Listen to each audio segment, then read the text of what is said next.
Okay, so my project, I did mine on a pamphlet, as you can see. And so the title is The Truth About Standardized Testing. And when you open it up, I put the truth. And then this is the truth, what I'm about to say. This is my overall argument and what I've been researching this whole semester. So believe it or not, standardized testing has a bad effect on students in schools and colleges. You should get rid of them. So this is my overall topic and stance. And I listed some reasons why, and I listed 3. So the first one is standardized tests have a bad effect on your health. Standardized tests do indeed have a bad effect on your health. Standardized testing can have a negative effect on your health because it can cause behavior changes, stress, and even your health at home. And so I don't know about you guys, but at least like for me, my friends, and a lot of people I know, when we have to take these tests or the time of the tests come around, we get really anxious and stressed, and it's just a mess and no one wants to deal with it. And so I just presented some information. These are like my facts from my sources that go with my overall argument. And so the first one is, when the time of these tests take place, the students in the classroom's behavior changes dramatically. So this was a study done by teachers observing their kids in their classroom when they were taking these tests, or when the time of these tests would start being talked about. And teachers found that students' behaviors would change by, they would cry, they would sigh and moan, they would fidget, they would fidget with their hands or like tap their foot, and they would complain about being sick so they could get out of testing and go home. And so this source is really important with backing up my overall argument, because it gives a reason, it gives an example of a bad effect on students, which is health, and it's a reason why schools should get rid of them, because the students are very stressed and causes behavior changes. So my other example is, if a student is exposed to secondhand smoking at home, they are more likely to fail these tests.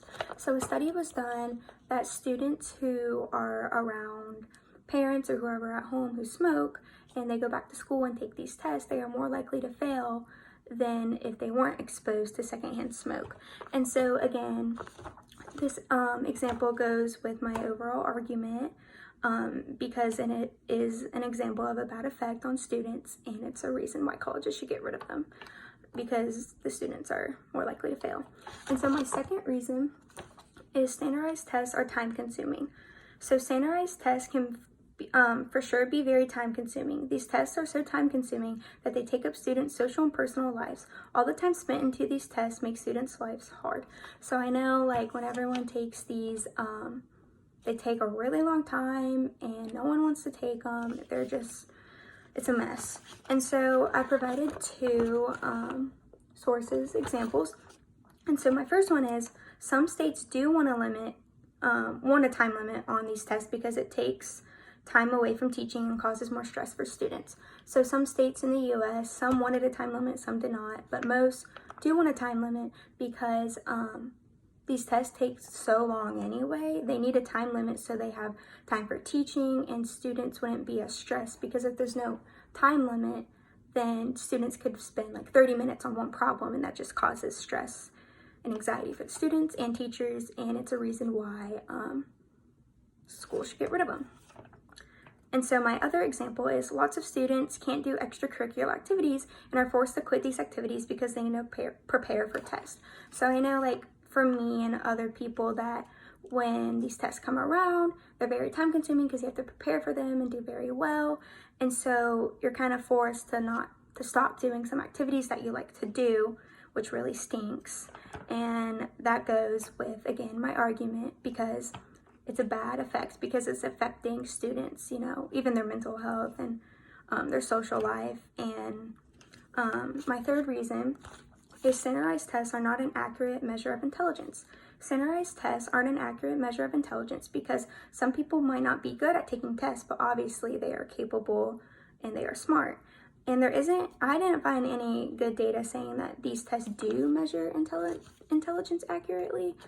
And so I honestly think they don't measure intelligence very well, just from my experiences, but I listed 2 sources or examples. The first one is, these tests aren't made well enough to measure intelligence accurately. So a test or a study was done they were comparing some type of like standardized test, and they found that the tests aren't designed well enough to measure intelligence accurately based on a number of factors. And then my other reason is some studies have been done to see if these tests do measure intelligence accurately. A study that was done said there is no relationship between test scores and later achievement. So in this study, they took a reading achievement state standardized test, and they found the test scores and if it was linked to future success, and they didn't find a relationship. So that obviously proves that these tests aren't an accurate measure of intelligence, and it goes with my argument that they have a bad effect on students because they're not measuring intelligence correctly, and it's a reason why colleges should get rid of them. And so then I just listed some data and graphs. And so my first one is, it's a bar chart, and it's about, it goes with my first point in one of my examples. And then my second one, it goes with my third point. And then this one just goes with my third point, but it also can go with the second one. And yeah, and the reason I chose to do a pamphlet is because I thought it would present my information the best, and it was very clean and organized to do. And overall, I think that standardized testing does have a bad effect on students, given all the reasons and points I listed, and that schools do need to get rid of them.